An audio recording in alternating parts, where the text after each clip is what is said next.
Hello. In this session, we're going to talk a little bit about trends in web control. Now, a trend is simply a collection of historical data that reflects a piece of equipment's status value over time. And what I mean by that is this. The actual supply air temperature for this particular unit is 53.2 degrees. That's what it is right now. But if I wanted to know what it was earlier in the day or last night, I would have to have some means of retrieving historical data. And that's what a trend is. Let's take a look at one.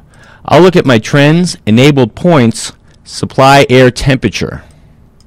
And what we'll see is we have a graph reflecting what the supply air temperature was over time, with time being, of course, on the bottom horizontal axis and the actual temperature being on the vertical axis. Obviously, right around here, this was at night when we were unoccupied and we were in night setback mode. Okay, so right now we can see we actually have some historical data that we can look at. In this trend graph, there's some things we can do with it as well. Let's say I wanted to zoom in to a particular area. I can left click, hold that mouse button down, and draw a box around the area I want to zoom to. And here we can see a closer view.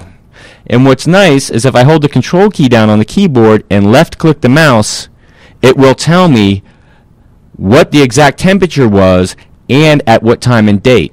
So at 9:40 a.m. on October 5th, 2007, it was 52.5 degrees in this supply air temperature. Now there's also a right-click context menu. I'm going to go ahead and reset this graph by choosing the Reset View, and we'll see that we're back to our original graph. Now there's other things that we can do with the right-click menu. We can pan left, for example. Right-click, pan left. And you see, of course, that I can pan right, pan up, and pan down. Notice that there's keyboard shortcuts as well, though. So if I keep panning left, I can do so with the mouse. Then I can move back by simply striking the right arrow key on the keyboard. So there's always keyboard shortcuts, and if you can't remember what they are, just right-click and check them. Now I can zoom in, and I can zoom out. Okay? We also have a nice feature called Auto Update.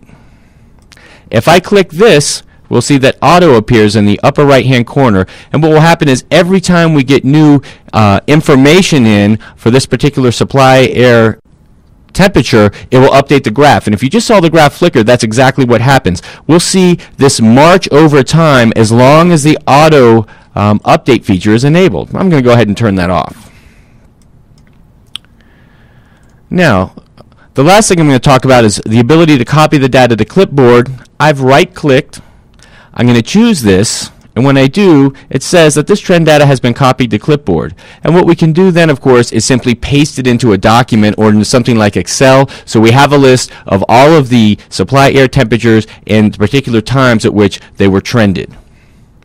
And that's a quick overview of viewing trends in web control.